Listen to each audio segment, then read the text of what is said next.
Bonjour à tous et bienvenue dans cette nouvelle vidéo de présentation d'un superbe kit de chez Dynamic Digital Creation. Mais avant toute chose, je tenais à m'excuser auprès de Tony. Ça fait plus d'un an que je lui ai promis cette vidéo. Suite à quelques problèmes, j'ai été, comme vous l'avez vu, quelque peu retardé, mais c'est bon, c'est tourné, on y va.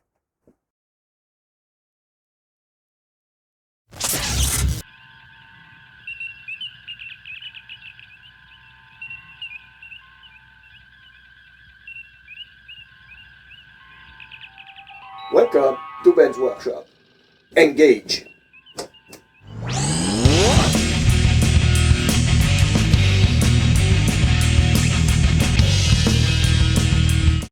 Et voici donc ce kit. Un ornithoptère ou un 32e, tiré du film Dune de Denis Villeneuve. Je vous l'avais d'ailleurs déjà déballé dans une vidéo rapide, enfin, pas si rapide que ça. Pour commencer, un peu d'étymologie. Qu'est-ce que ça veut dire ornithoptère? Selon le dictionnaire, cela désigne un aéroplane dont la sustentation, le vol quoi, est assurée par des battements d'ailes reproduisant le vol des oiseaux. En grec, ornithos voulant dire oiseau et ptéron, aile. C'est aussi le nom d'un grand papillon d'Asie, mais pour le coup, ça n'a aucun rapport. Parlons maintenant de l'œuvre originale, la série de romans Dune de l'américain Frank Herbert. Le premier tome, paru en 1965, avait fait l'objet d'une prépublication dans le magazine Analogue entre 1963 et 1964. C'est d'ailleurs à cause de cette parution en épisode qu'en France, le premier tome sera divisé en deux, depuis réuni en un. La série complète comporte 6 tomes, 7 avec l'ancienne publication. D'ailleurs, petite info, Dune reste la série de romans de SF le plus lu au monde avec plus de 20 millions d'exemplaires. Frank Herbert nous quittera en 1906 après l'apparition du 6e tome, La Maison des Mers, et avant d'avoir réellement fini l'histoire. Celle-ci sera reprise dans les années 2000 par son fils Brian Herbert, aidé de Kevin G. Anderson. Côté adaptation visuelle, au milieu des années 70, Alexandre Jodorowsky tente une adaptation titanesque de ce qui est annoncé comme inadaptable à l'écran. Il embarque avec lui un beau panel de célébrités comme Orson Welles, Mick Jagger, Salvador Dali, mais aussi Moebius, Geiger, Fosse et même Pink Floyd pour la musique. Malheureusement, et malgré un travail herculéen, ce film ne verra jamais le jour. Si cela vous intéresse, un documentaire est sorti retraçant toute l'aventure. En 1984, après d'autres déboires et s'aidant du travail préparatoire de Jodorowsky, sort enfin un film inspiré du premier roman. À l'origine, ce devait être Ridley Scott qui devait le diriger, mais il a préféré partir sur l'adaptation d'un autre roman de SF, 200 Dream of Electric Sheep, de Philip K. Dick, renommé pour l'occasion en Blade Runner. Ce sera donc David Lynch qui va récupérer le projet. Nanti d'un beau casting et d'un univers visuel soigné, ce film va malheureusement être un échec commercial à sa sortie.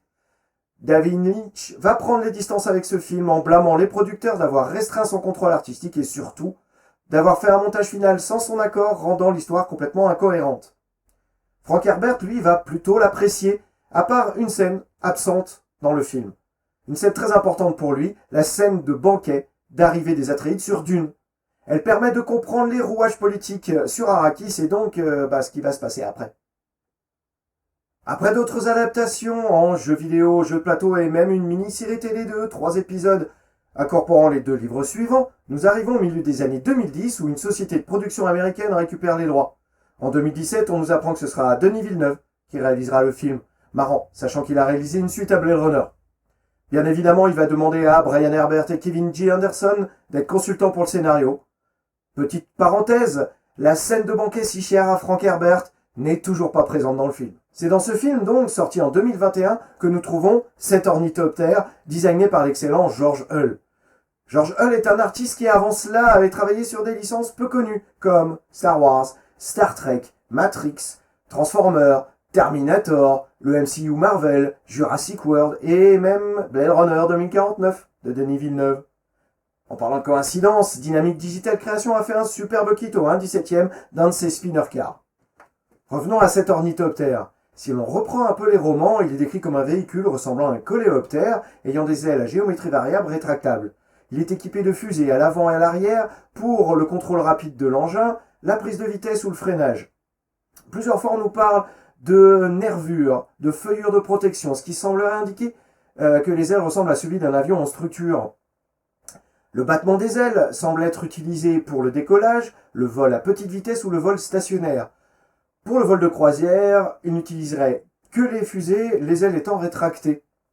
Il existe plusieurs modèles qui sont décrits, qui semblent changer selon les usages. Cela va d'un appareil biplace à un appareil pouvant contenir 5-6 personnes. Pour les plus gros, un poste d'observation est présent devant celui du pilote. Mais parlons du design de cet ornithoptère.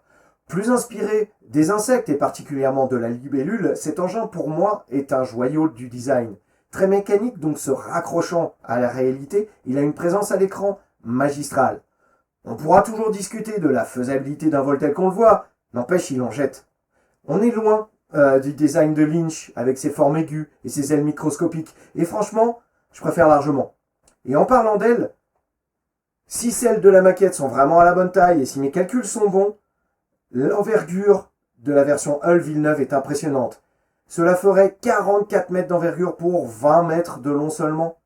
Pour vous donner une petite idée, le Faucon Millennium est donné pour 34 mètres de long et 20 de large. Plus rapprochant en envergure du moins, et dans la réalité, l'Airbus A300 ou le Boeing B-29. Belle bête, non? Maintenant que le cadre est posé, parlons un peu de la maquette. Et que dire de ce superbe kit? Déjà, c'est un garage kit, c'est-à-dire un kit produit en peu d'exemplaires et par un être humain, et non une machine. Alors oui, les pièces qui ont servi à faire les moules ont eux été imprimées en 3D, mais la préparation, le moulage et le tirage ont été faits à la main. Le kit se compose principalement de pièces en résine polyuréthane. La queue et les ailes de l'appareil sont quant à eux en impression PLA. Si elles avaient été en résine, elles auraient plié sous leur poids. Pour tous les détails fins et les pièces un peu complexes, vous avez des pièces en impression résine.